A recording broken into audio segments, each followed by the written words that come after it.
Hey guys, Bolt Shooter here. So, because I'm at cat sitting and all of that, so I don't have too much time to do stuff. Anyways, for the next two ones, I think would be fine to lead up to Halloween with some creepypasta. Not stories, but going over some of the iconic ones. So I think I'm just gonna fill the time until 10 minutes, and then that's it. So anyways, we've already done, we'll start with Slender Man. Even though I've done a Slender the Arrival, Slender Man himself is a little bit different, and it doesn't get expanded much in the games. So basically, Slender Man, in some canon for him, is basically he was a woodland spirit from, I think, Britain origin that came over. There's a few games like Slender Origins, where he came to America via like the Revolution and all that. But I believe when it comes to all that, it's just the fact that he's trying to protect nature is what they're saying. But I believe it's more than that. No one fully understands his motives and all that. Basically, he takes more interest in children, but he will track anyone down that has knowledge, and especially has seen him, or has seen his proxies, which we'll get into later. But basically, Slender Man can do Slender Sickness, which is basically you just get an illness when you're around his presence. Any digital equipment goes haywire. You get a slight headache with even being close to him. So Slender Sickness, he does have teleportation. He can grow to any length. His limbs can grow to any length.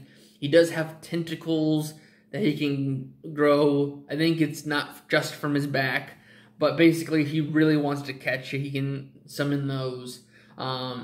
He can kind of morph into a nature, which is like he can make himself look into a tree. So Slender Man the movie doesn't take too badly to it. But I really think they were trying to pull off an It with that movie.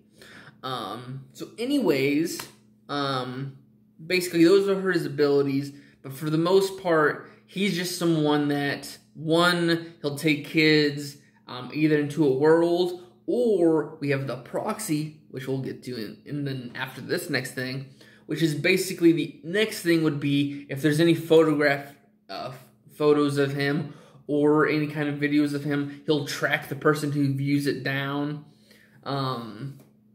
Once you learn, so basically there was another movie called Always Watching, which actually takes a little bit better, which is the more you know about Slender, the more interested in taking you he is. Basically, the more you know about him, the more, curious you are about him, the more reason he has to come and get you. He's basically a mafia boss. You know too much.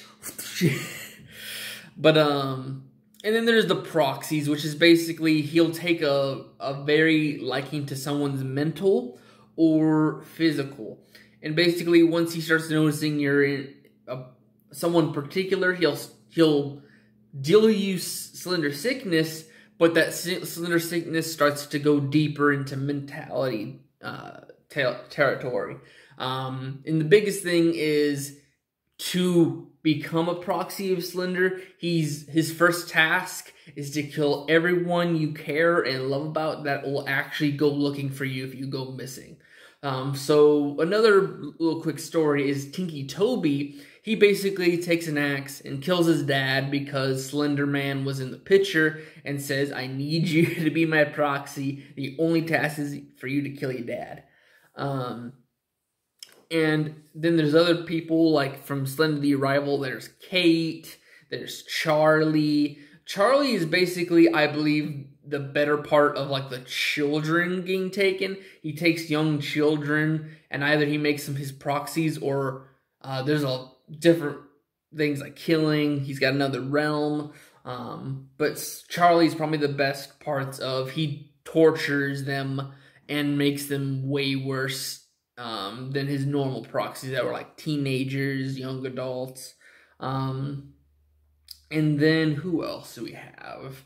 There is Hoodie and Masky, but there really isn't too much about them that I can find anymore. You could probably have found their origin online when Creepypasta was still first coming out.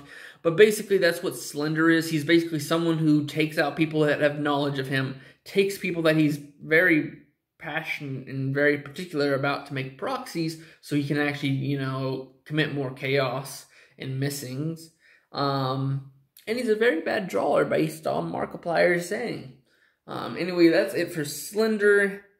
I'll save Laughing Jack for tomorrow because he's one of my favorites and he'll probably last a little bit longer. And he also has a little bit more fleshed out story than most. Then there is Eyeless Jack, so we don't put him in the same video as Laughing.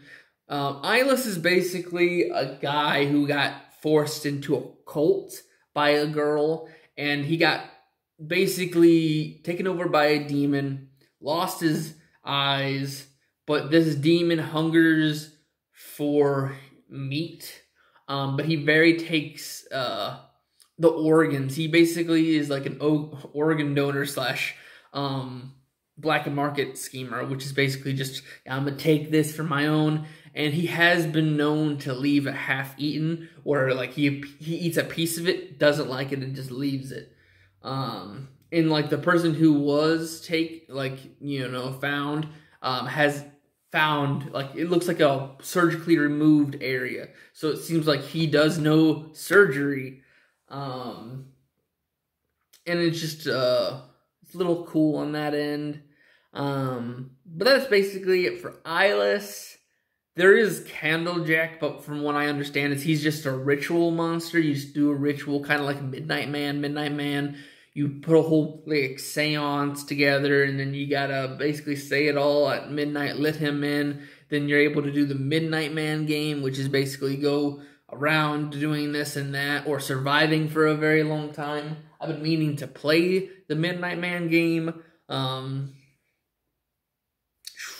Trying to think of other ones. There's the Rake, which is another favorite of mine, which is basically just a mutated humanoid creature who has razor-sharp claws, very skinny in particular. He can eat as much as he wants to, and basically he's just a creature that's feral.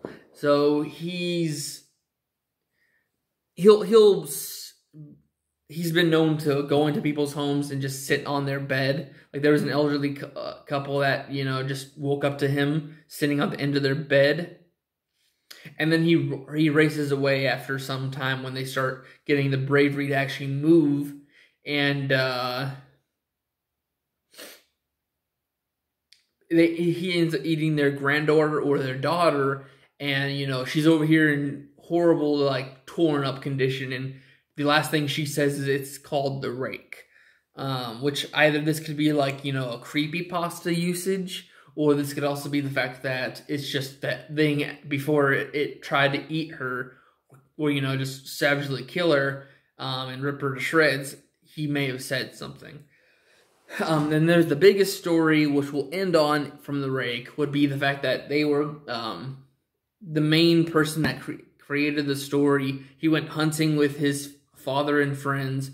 And then one by one, they got ripped apart by the Rake, and his dad was trying to run with him, but he was the writer was the only one to get away because his father basically got lunched at the last second.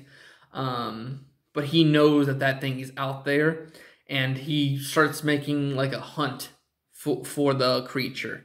And then let's see, if that's the Rake, I'm trying to think of others. I guess I can just run through Zalgo real quick. Zalgo is basically like a Cthulhu of the Creepypasta universe. He basically has all this source material, but once he is awakened, he turns everyone mad and he changes everything. So he's been known to go into Archie comics and Garfield comics, and he changes them into horrifying monsters like Gorefield. But anyways, that is really it. Like, he does have a daughter in some comics, in some readings where he actually is kind of like the Satan of the creepypasta universe as well, where he has like an antichrist child, and that child's supposed to bring upon his awakening. And basically, he's kind of just, he's the devil slash Cthulhu of the universe. I will awaken, and that is the end of the world. But anyways, that is it for this creepypasta. And I'll go back to the other ones I know tomorrow. So I'll see you guys in the next video. Bye-bye.